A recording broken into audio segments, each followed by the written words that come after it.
Olá, eu sou Gilberto Andrade, advogado, e esse é o canal Entenda Seus Direitos.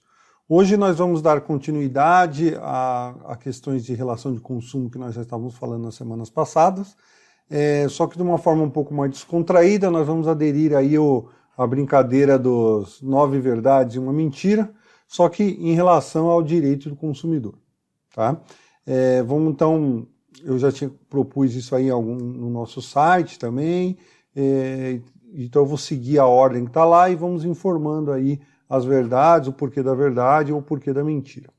Então, nossa primeira frase que nós colocamos aqui é o seguinte: qualquer produto ou serviço enviado para o consumidor sem sua prévia solicitação é prática abusiva e isso é considerado amostra, e por isso é considerado amostra grátis. É verdade. Se você recebeu qualquer produto ou serviço que você não solicitou, se você se utilizar dele, você não é obrigado a pagar por ele. Então você recebeu um produto, sei lá, isso funciona até para um cartão de crédito que você recebeu um cartão de crédito que não solicitou.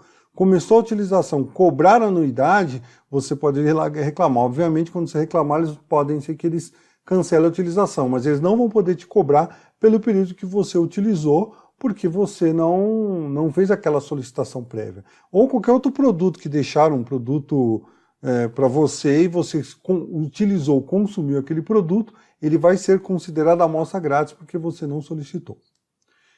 2. As cláusulas em contrato de adesão com tamanho inferior ao corpo 12 e ilegíveis não obrigam o consumidor. Verdade ou mentira? Verdade também. Contrato de adesão é aquele contrato que você vai firmar com o fornecedor e o contrato já vem todo pronto, ele só vai preencher seus dados e fechar. Por exemplo, sempre do exemplo que a gente usa bastante, adquirindo imóvel na planta. Você foi lá na consultora, gostei do apartamento e tal, ele vai pegar um contrato já previamente feito, que eles têm lá, só vão colocar o teu nome como comprador e a unidade que você está comprando, o resto você não mexe em mais nada. Daí tem aquela brincadeirinha, né? Você leu as cláusulas pequenininhas com a lupa lá no final? Na verdade, essas cláusulas pequenininhas, se existir, que você só consegue ler com a lupa, menos tamanho 12, elas não vão obrigar o consumidor.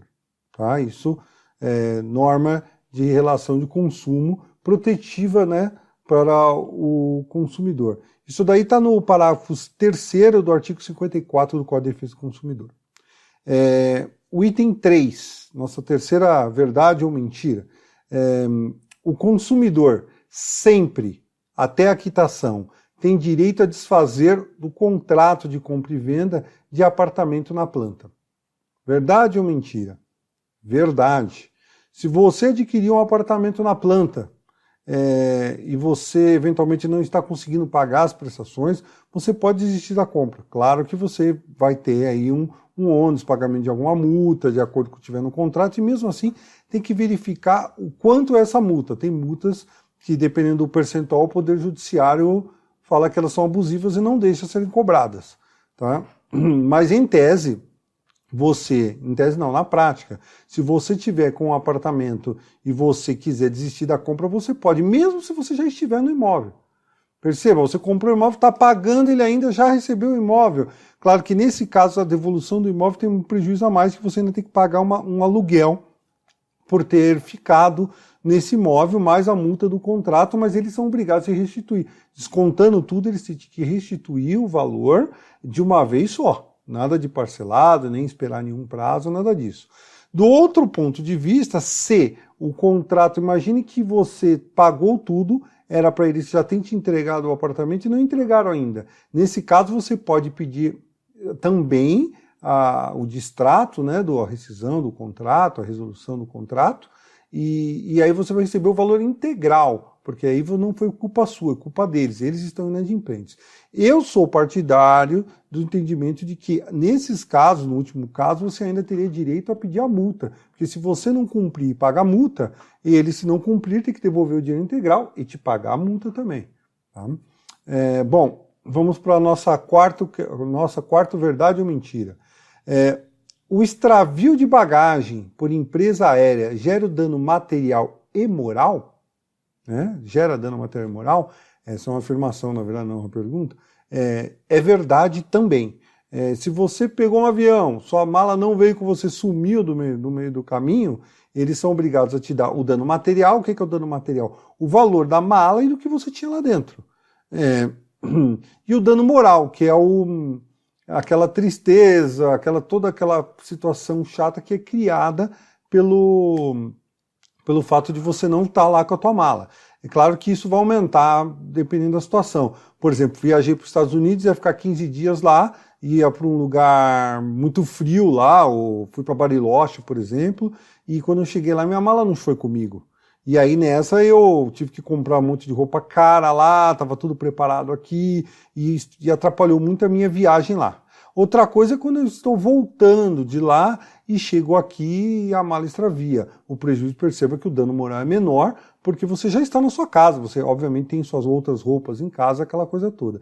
De qualquer forma, você terá que ser indenizado por dano moral, sim. Existem decisões do STJ que falam que esse dano é in re ipsa, ou seja, ele é dano moral por si mesmo, por si só, e a indenização pelo dano material que vai depender do que você provar no processo, mas isso daí você, por ser consumidor e por conta da hipossuficiência, você vai poder sim trazer algumas argumentações que vão te ajudar nessa comprovação. Vamos para o próximo item. O item 5. O adquirente de imóvel na planta só é obrigado a pagar a taxa de corretagem se essa estiver expressa no contrato. Verdade ou mentira? Verdade também. Hoje, existia uma discussão e a maior parte dos entendimentos é no sentido que você não era obrigado a pagar a taxa de corretagem, mesmo se tivesse cláusula no contrato, porque seria uma cláusula abusiva, aquela coisa toda. Agora vem um entendimento do STJ, um entendimento vinculativo que obriga a todos os demais juízes e tribunais, né, no sentido de que, nesse sentido que eu acabei de escrever aí para vocês nessa afirmação, se houver uma cláusula expressa, bem clara no contrato, falando, olha, aqui a corretagem é de tanto, você vai ter que pagar essa corretagem sim. Tá? Nós estamos no item 5, vamos para o item 6 agora. O adquirente do imóvel da planta, o mesmo ainda, não é obrigado a pagar a taxa SAT, que é a taxa de assistência técnica imobiliária, mesmo se houver cláusula expressa no contrato. Também é verdade. Olha que a situação aqui é inversa, mas é uma verdade também. O mesmo entendimento, o mesmo STJ, ele também veio com um entendimento que também é vinculativo, que é no seguinte sentido: essa prática é abusiva, cobrar a SAT. Então, mesmo que se houver cláusula expressa falando, olha, a SAT é de tanto, não importa, essa cláusula não vale, e se cobrar, você tem direito à restituição. Vamos para o item 7 agora. O consumidor é, por princípio, considerado vulnerável na relação de consumo. Verdade ou mentira?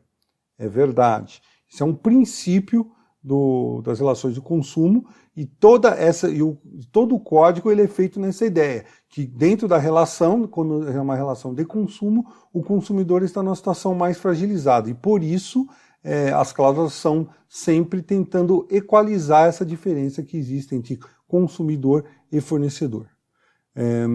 Vamos para o item 8 agora. O consumidor pode desistir de qualquer contrato sem motivação no prazo de 7 dias a contar da assinatura ou do recebimento do produto ou serviço. Verdade ou mentira? Mentira. Aqui está a mentira. Por quê? Isso é uma questão que é muito colocada e é importante ficar bem clara para vocês entenderem. O consumidor ele tem o direito de arrependimento, que tanto se fala. Só que o direito de arrependimento ele só vale para aquisições fora do estabelecimento comercial. Hoje em dia, disse internet. Por exemplo, eu vou comprar um celular. Tem a mesma loja, ela vende produto pela internet e vende na loja física, lá no shopping. Eu decido ir lá no shopping e comprar dela lá. Vou lá, compro o produto, vejo lá como é que é o produto e tal, compro o produto na loja física e trago para minha casa. Daqui 5 dias eu estou mexendo e falo, poxa, o produto tá bom, não deu problema nenhum, tá tudo certo, mas parecia mais bonito antes, agora eu não gostei muito, não sei. Posso desistir? Não posso.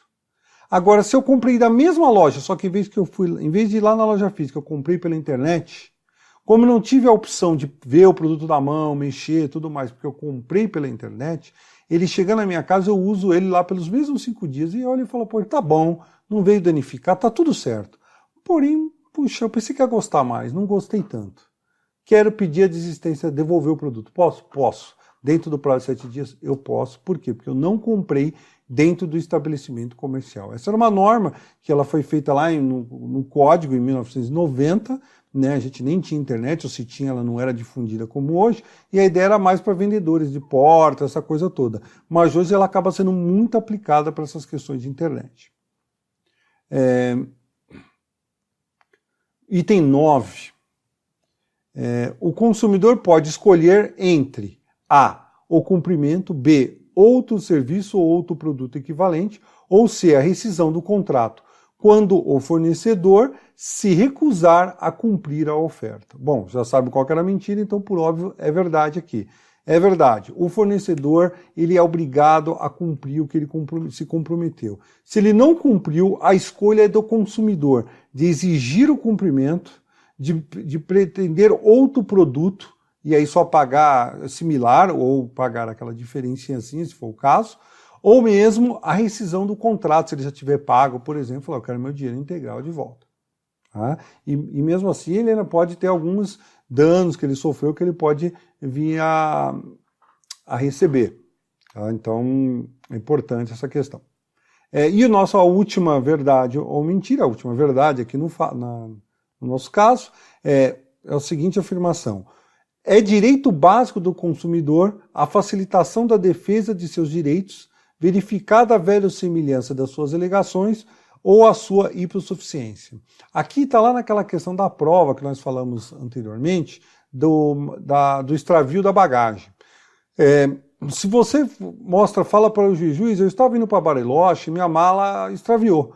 E lá eu ia passar uma semana lá, tinha 4 calças de frio, ou 5 blusas do tipo tal, e você demonstra ali dentro do que você fala que tinha dentro da mala, que são coisas compatíveis com o tempo de viagem e o local que você estava indo. Roupas mais caras, porque era impermeabilizada, porque eu usava para esquiar, levei inclusive meu esqui, estava dentro da mala, não sei se cabe um esqui lá dentro, mas eventualmente estava e extraviou. Tal. É muito razoável, é muito de se perceber que tem uma relação com a viagem, a qualidade das coisas e a quantidade de coisas que você estava falando, que você estava levando ali. Então, por esse motivo, o juiz pode virar e inverter o ônus da prova e falar, apesar de você ser o autor e você estar alegando, compete no caso aí, a empresa de viação aérea, provar que você não tinha esse tipo de produto na mala, o que é muito difícil. E no caso da hipossuficiência, isso funciona para questões de prova, como por exemplo, imagine que você ligou no saque da empresa e falou lá, olha, eu não quero mais pagar mais por tal produto, ou você explicou alguma situação e eles falaram para você, não, tá tudo ok, não precisa pagar mais, nós vamos resolver a situação para você. Ok. Deu alguns dias, além de eles não resolver a situação, eles vão lá e sujam o seu nome. Porque você não está pagando. Aí você entra com a ação pedindo dano moral porque vocês sujaram seu nome devidamente e a rescisão do contrato, essa situação toda. E você vai alegar, olha, eu liguei para eles e o saque falou, tal. Eles estavam cientificados da situação e ainda me informaram que eu não precisava pagar. Só que eles gravaram, eu não tenho a gravação é deles. Você dá o número do protocolo, mostra a data tudo direitinho, o juiz vai olhar e falar, olha, é meio difícil o consumidor fazer essa prova se ele pede para eles fornecerem a gravação, eles não fornecem. Então o juiz vai falar, olha, vocês provem isso no processo, se vocês não provarem, vai ficar como se o que o consumidor está falando é verdade. Então esse é um direito básico do consumidor, da facilitação dos seus direitos nos processos. Bom, gente, espero que vocês tenham gostado aí dessa dinâmica diferente, né, usando essa brincadeira da internet, que eu acho que acaba sendo muito produtivo e ajudando todos nós aí a conhecermos um pouquinho mais do direito, aí, especificamente direito do consumidor. Aguardo vocês aí nos próximos vídeos e muito obrigado pela sua audiência e até mais.